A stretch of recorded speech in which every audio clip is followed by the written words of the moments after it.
Mbanirizaako mu ddakiika eno yennyini ku Fifi Dennis ankangamba nti mukola kyamaanyi nnyo nnyini ddala omukama abaddizeewo kye musinga kubanga ate mwagala mwebale kusubscribinga mwe mwenna abakikoze ate nga nammwe abatannaba kubanga mukikoonamu mbasaba mukooneemu baana tumbeere nga munyumirwa empeereza yaffe ey'ekika eky'enjawulo. Mu ddakiika eno yennyini mbaleetedde mwana muwala amanyiddwa nga Kemi Sera. Kemi Sera ono bwe tujjukiramuko emabega wali abadde nga ayita mu mbeera enzibu ddala oluvannyuma lw'okwawukana ne muganzi we oba n'omwagalwa w'obulamu amanyiddwa nga Haji Haruna Mubiru era nga we yayawukana naye bwatyo ne Cream Production mwana tunabeera nga ate agivaamu ekintu ekyakosa omuziki gwe ate ne kitakosa muziki gwokka wabula naye omuntu ne kimukosa mu bwongo bwe ng'omuntu era twalaba Kemi Sera nga ayita mu mbeera enzibu ddala. Kemi Sera ono bangi bamutuusaako ku point egamba nti oba atwalibwe mu rehabilitation center abeere nga ajjanjabibwa bafune obujjanjabi obw'enjawulo anti munnange kyagenda ne kimutabukako nga atandise okweyisa mu ngeri emu oba endala etasaanidde weewaawo oba oliawo naye nga ekyali kimuleetera ekyo yali stress na depression ebyali bimuyitiriddeko okukamala.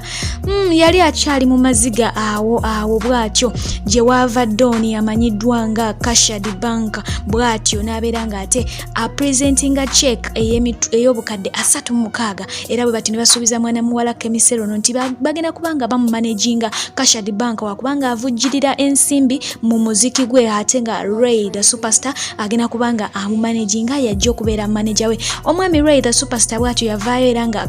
gundi eyo check eyo yagikwata bwatyo n'agipresentinga eri abantu bwe tutyo ne tumwebaza ne tubasanyukirako ne tubagamba nti bakoze kyamaanyi nnyo nnyini ddala wazira ate byonna mwana muwala Kemi Sera yamala n'avaayo bayamaze n'avaayo bwatyo nategezebwa nga nti munnange bwali bulimba bwali bufere oba yali showbiz nga bali balaga nti munnange basobola okuba nga bayamba oba basobola okuba nga bamutaasa naye ate ekintu ekitali kituufu baali bagezaako kubanga bamuyimukirako mu ngeri omu oba endala kubanga tebalina kye bamukolerako wadde ate nga batugamba nti obwo obukadde 36 bwatuuse dda ku akawunti ye wakubanga agulako byonna byayagala ngoye byonna byetaaga mu music financinga muziki gwe byonna wazira ate ye mwana muwala atugamba nti byali bya bulimba naye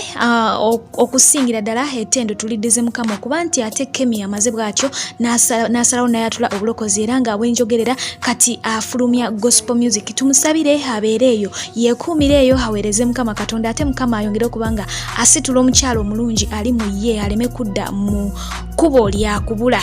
Mbadde Fifi nga bulijjo okubanga ate mbikutuusako ate nga teweerabira okucekinga ku mwana muwala amanyiddwa nga Kilala Clary oyongere okubanga ate onyumirwa empeereza ye nga ate naawe ayagala boob tapes wakowa obuleega wamu ne wigs ez'omulembe ddala weeyune mwana muwala amanyiddwa nga Miri Flango oyitako eyo ennamba y'essimu ku WhatsApp abaako nnyo ate nga naawe ayagala enjala oli waddembe okkoona ku R&P Beauty Solution babeere nga ate bakukolako oyagala gel oyagala natural oyagala artificial zonna oyagala mwana tubajja kubanga ate bakukolerako ddala singa oba bakonyeko kanamba k'essimu mubeere bulungi mbaagala nnyo mwera.